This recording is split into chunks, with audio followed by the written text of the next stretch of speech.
तव कथामृतं तप्तजीवनं कविभिरीडितं कल्मषापहं श्रवणमंगलं श्रीमदाततं भुवि गृह्णन्ति भूरिदा जनाः।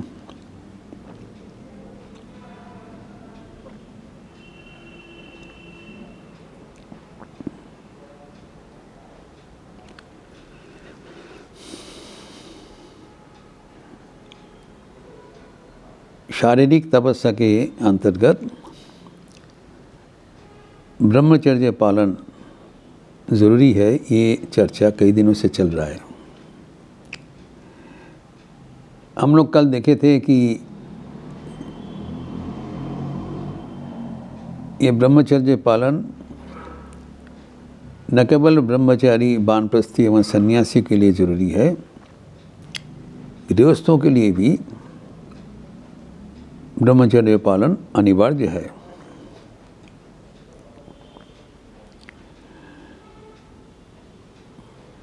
ये शास्त्र का निर्देश है। लेकिन प्रश्न आता है, ये क्या संभव है? निर्देश तो दे दिया। जगत इतिहास में हम लोग देखते हैं, ये एक अवास्तव प्रकल्प है।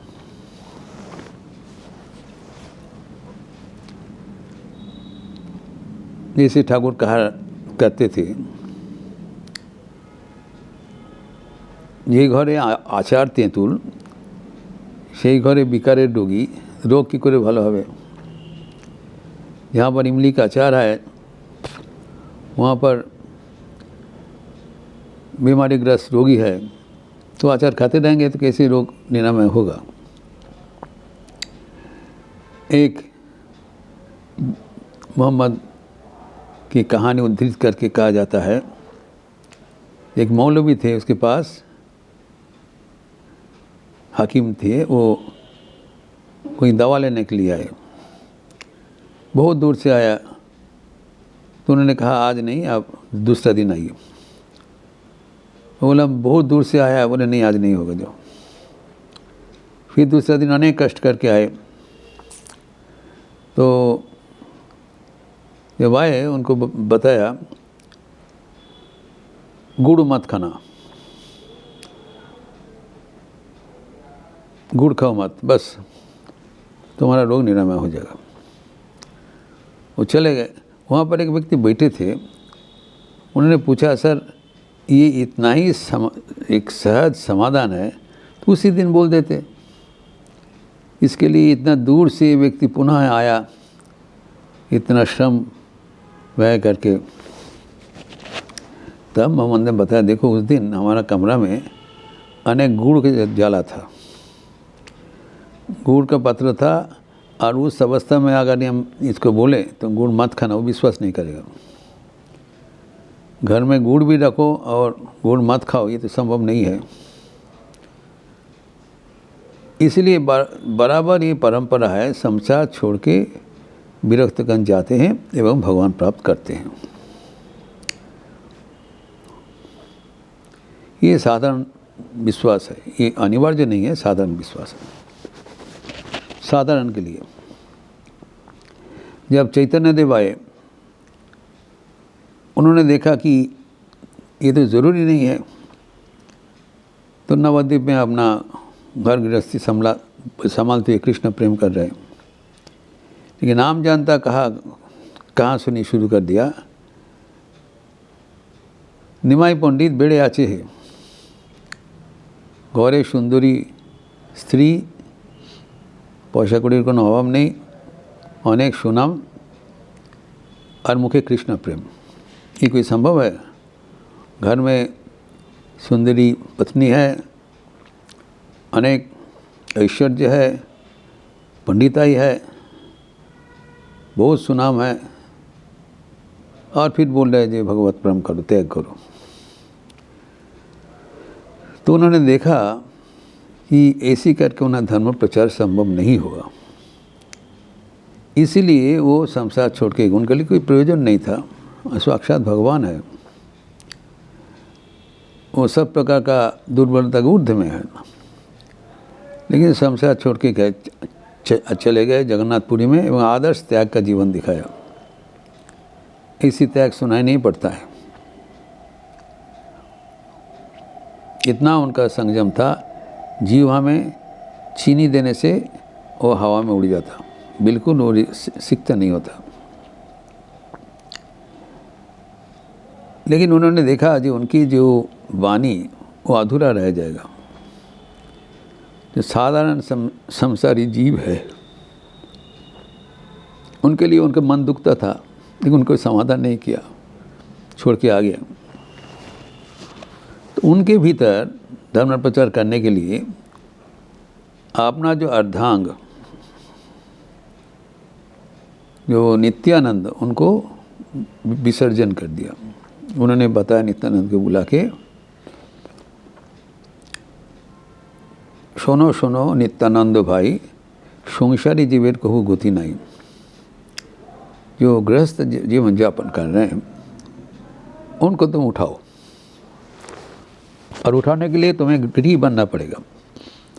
नित्यानंद अवधूत थे, आवालो सन्यासी ब्रह्मचारी, लेकिन प्रभु का बात मानने के लिए प्रभु को छोड़ना पड़ा एवं गृही बनना पड़ा। वो इधर आ गया और शांतिपुर में उनका प्रचार शुरू हुआ। गृहस्थ होते हुए उनको देखकर गृहस्थगण अनुप्राणित हुआ एवं वैष्णव धर्म में प्रचार हुआ। यही बराबर का परंपरा है।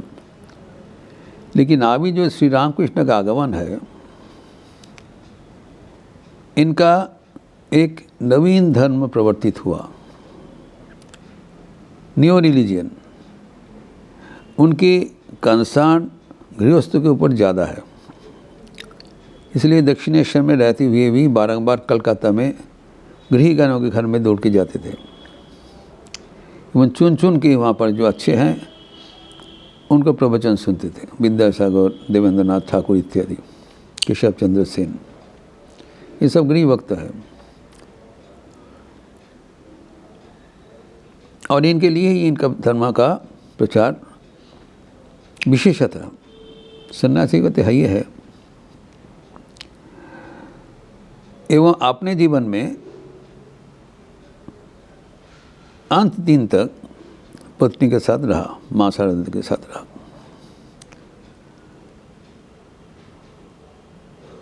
एवं अपने जीवन में करके दिखाया।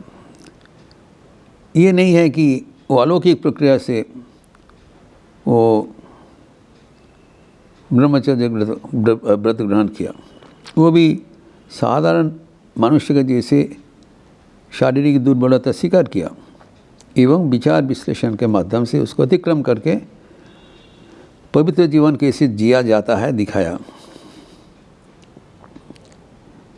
लेकिन ये एक असंभव जैसे बात है।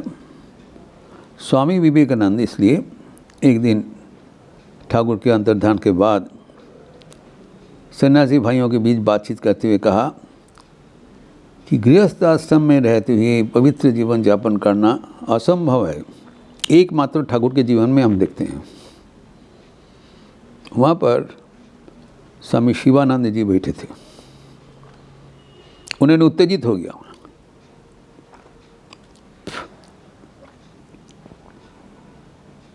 और उन्होंने बताया कि बोल छो तुम नरेन,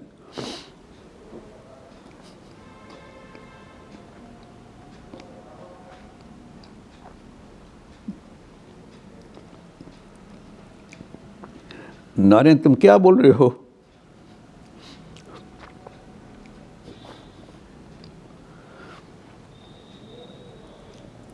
ठाकुर तो साक्षात भगवान थे,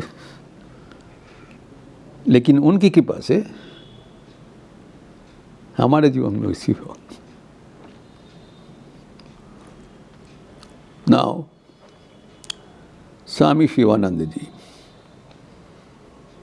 रामकृष्ण मठ एवं मिशन के द्वितीय अध्यक्ष विवाहित थे। वो इतने जोश के साथ ये बात बताया स्वामी विवेकानंद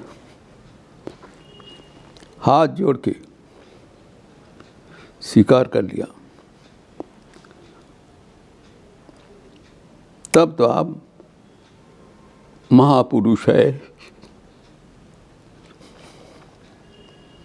उस दिन से शिवानंद महाराज का नाम महापुरुष महाराज हो गया। लेकिन ना केवल शिवानंद जी,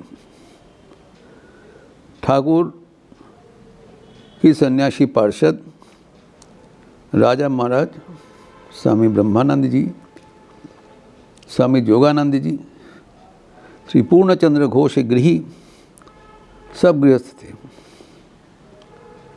इन लोग नित्य मुक्त है। काम का ऊर्ध्व में है। एवं राजा महाराज के एक पुत्र संतान भी हुआ था, लेकिन गृहस्थ आश्रम में रहते हुए न केवल सन्यासी पार्षद, मास्टर महाशय, नाग महाशय,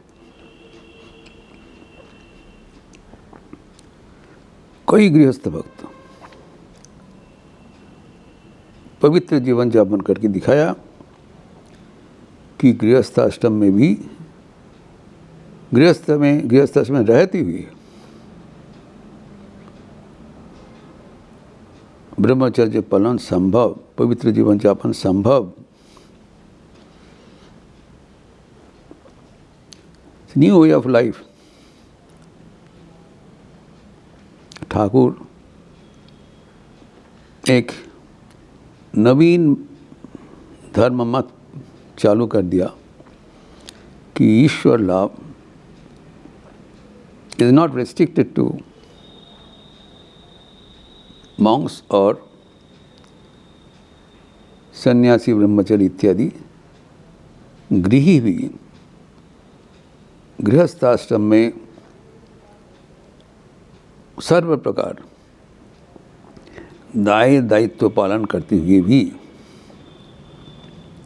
पवित्र जीवन यापन कर सकते हैं एवं ईश्वर प्राप्त कर सकते हैं। एक अभिनव जीवन शैली ठाकुर करके दिखाया। अगर वो हम अनुसरण करें तब जो जहाँ पर है वो वहाँ पर रहते हुए ईश्वर प्राप्त कर सकेंगे। ये प्रसंग और भी आगे बढ़ाते हुए हम अगले दिन चर्चा करेंगे। ओम शांति शांति शांति। हरि ओम तत्सत। श्री राम कृष्णार्पणमस्तु। आज रविवार का अवसर है। सुबासी जप यज्ञ चल रहा है रामकृष्ण मठ लखनऊ में। जो इंटरनेट से कनेक्टेड है वो भी शामिल है। अपने अपने निर्धारित समय पर विश्वव्यापी जप यज्ञ में सब संयोग दे रहे हैं। आपको बधाई। फिर आज 10:30 बजे गॉस्पेल ऑफ श्री रामकृष्ण की क्लास है, मेरा भी होगा। एवं शाम को 4 बजे युवाओं के लिए व्यक्तित्व के विकास एवं निर्देशित ध्यान।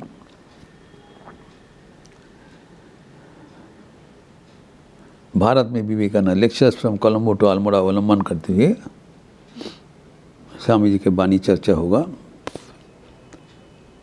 शाम को संध्या आरती के उपरांत सामूहिक भजन।